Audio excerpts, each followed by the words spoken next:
एवा बताओ, तुमने सुना होगा, कई बच्चे कहते हैं ना कि सर अभी से स्टार्ट करें तो हो जाएगा क्या, ऐसे नहीं कहते लोग, बच्चे अभी पूछते रहते हैं क्लास में भी, अभी भी दो चार लिख रहे थे ऊपर कि सर अभी से स्टार्ट। बेटा नीट का जो पेपर है वो कब होता है बताओ, अब आप समझना जरा टोटका क्या है।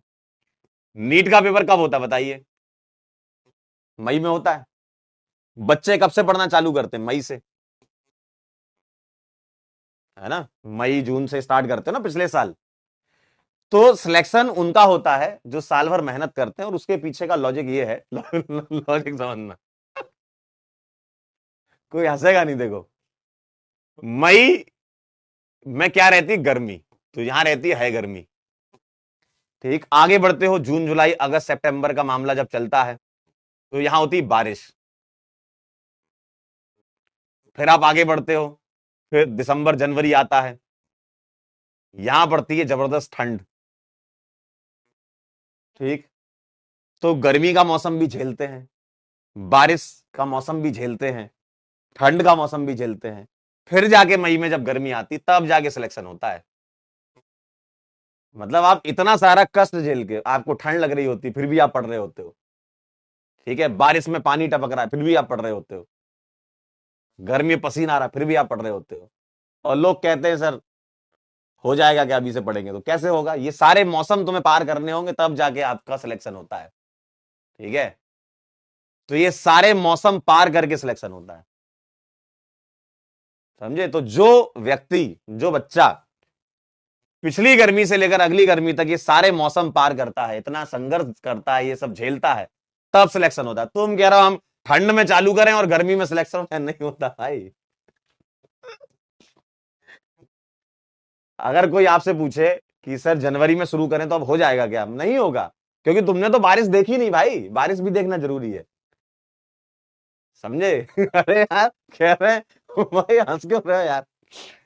अरे यार इतनी बढ़िया चीज आपको बता रहा हूं, आपको ये सारे मौसम देख के निकलना है, तभी आप आगे बढ़ पाओगे जीवन में।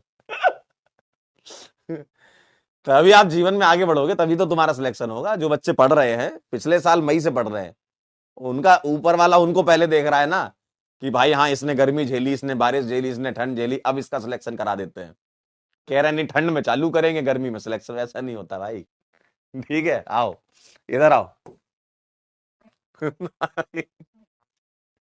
क्या लॉजिक था ये? जो भी था लेकिन था बढ़िया नहीं?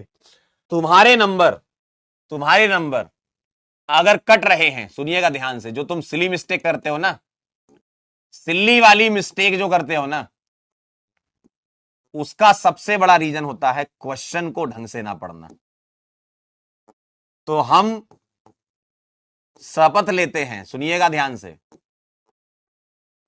हम शपथ लेते हैं कि क्वेश्चन को ढंग से पूरा पढ़ेंगे और चैट पे भरोसा नहीं करेंगे।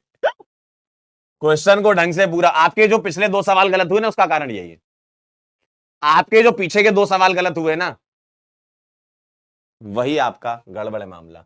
हम शपथ लेते हैं कि क्वेश्चन को ढंग से पूरा पढ़ेंगे और चैट नहीं देखेंगे कि जनता कहां जा रही है। ठीक है, अगर आपने क्वेश्चन को ढंग से पूरा कर लिया तो जो सिली मिस्टेक है वो आप अवॉइड कर सकते हो, पहली वाली।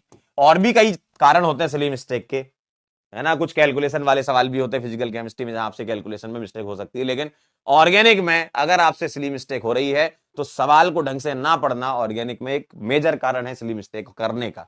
ठीक है, इसके अलावा कैलकुलेशन यहां होती नहीं है, या तो तुमसे रिकॉल नहीं हो पा रहा होगा, या तो तुम्हें सवाल ही नहीं आता होगा कि तुमसे बन ही नहीं रहा, तो वो तो तुम रिवीजन से सॉल्व कर लोगे। अगर तुमसे कोई सवाल नहीं बन रहा है मालिक, तो वो तो रिवाइज करके सॉल्व कर लोगे ना तुम। लेकिन अगर तुम सवाल ढंग से, पिछले दो सवाल आपने क्यों गलत किए? इसी चक्कर में गलत किए। ठीक है, तो अगर आप क्वेश्चन को ढंग से नहीं पढ़ेंगे तो ऑर्गेनिक का सबसे मेजर यही है कि क्वेश्चन ढंग से, आपने मॉलिक्यूलर फॉर्मूला मैच नहीं करा पाए, समझे आप? तो ये छोटी छोटी गलतियां हो जाती है, इसको सुधारना है अपने को, है ना, इस पर काम करना है अपने को।